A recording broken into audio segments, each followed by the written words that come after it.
नमस्कार। पेश है 22 फरवरी 2025 शनिवार। राजस्थान सहित देश और दुनिया की तमाम बड़ी खबरें। चलिए नज़र डालेंगे पहली बड़ी खबर पर। राजस्थान में भजनलाल सरकार ने 2025 व 26 का बजट पेश कर दिया है।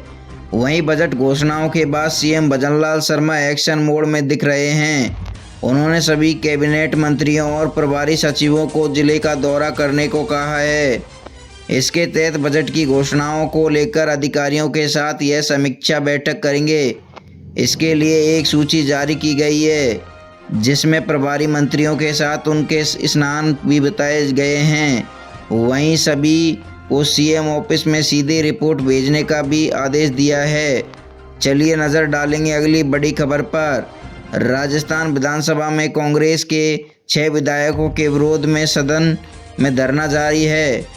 विधानसभा अध्यक्ष ने कांग्रेस के प्रदेश अध्यक्ष गोविंद सिंह डोटासरा समेत 6 विधायकों को बजट सत्र से निलंबित कर दिया है। निलंबन की कार्रवाई के विरोध में कांग्रेस विधायक धरने पर बैठे हैं। संसदीय कार्य मंत्री जोगाराम पटेल ने कहा कि कांग्रेस ने जो किया है वह माफ़ी के लायक नहीं है। जिस तरह से सदन में नुकसान पहुंचाने की कोशिश की है, उससे मंशा साफ प्रतीत होती है। चलिए नज़र डालेंगे अगली बड़ी खबर पर। राजस्थान में लापता बच्चों को चौंकाने वाले आंकड़े सामने आ रहे हैं।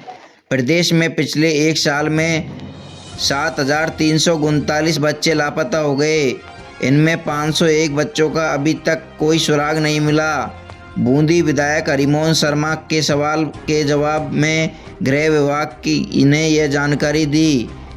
गुरुवार को हरिमोहन शर्मा ने गृह विभाग से प्रदेश से बीते एक साल में बच्चों के लापता होने का जुड़ा सवाल पूछा था।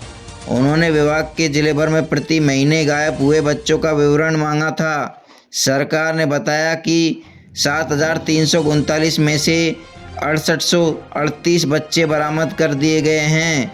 सरकार ने यह भी बताया कि इस दौरान बाल तस्करी के 17 मामले सामने आए हैं। चलिए नज़र डालेंगे अगली बड़ी खबर पर। राजस्थान में 3rd ग्रेड शिक्षकों के तबादले में संशय बरकरार है।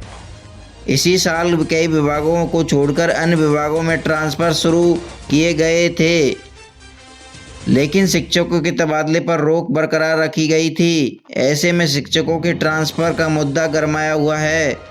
अब इस मामले में शिक्षकों को सरकार की ओर से स्थिति होने का इंतज़ार है। हालांकि विधानसभा में प्रश्नकाल के दौरान शिक्षा मंत्री मदन दिलावर ने जवाब दे दिया है।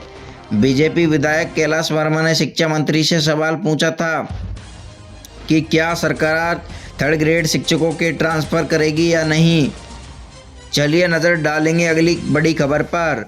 प्रयागराज का महाकुंभ मेला अब समाप्ति की ओर है, लेकिन यहाँ श्रद्धालुओं के आने का तांता थम नहीं रहा है। महाकुंभ मेले में आखिरी वीकेंड को लेकर फिर भी से प्रयागराज में जनसैलाब उमड़ पड़ा। ऐसे में प्रशासन के सामने भीड़ को मैनेज करने की चुनौती है। श्रद्धालुओं की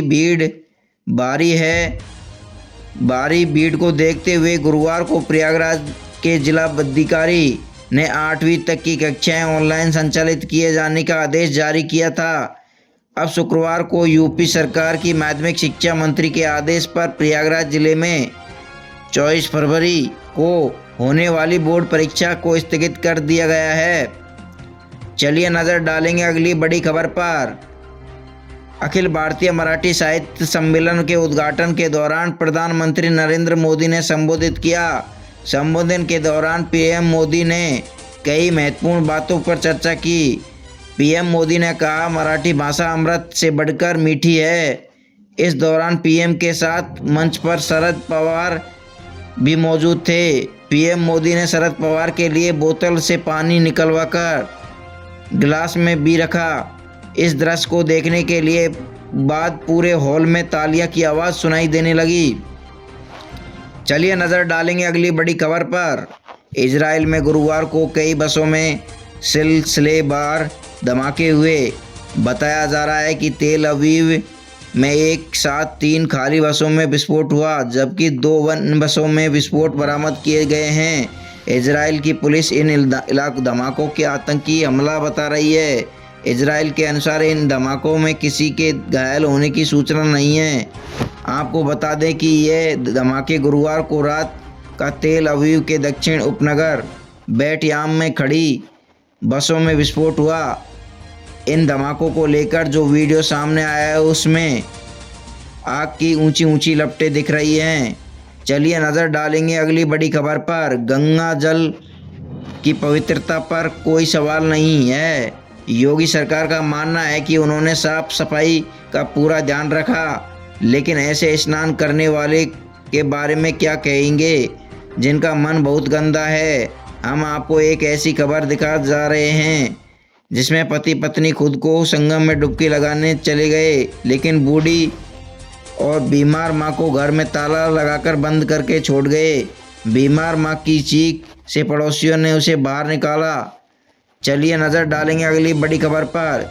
शुक्रवार को शाम नेपाल सीमा पर भूकंप का झटका महसूस किया गया। ऐसे ही तमाम खबरों को जानने के लिए हमारे चैनल को सब्सक्राइब कर दे और वीडियो को लाइक कर दे। धन्यवाद।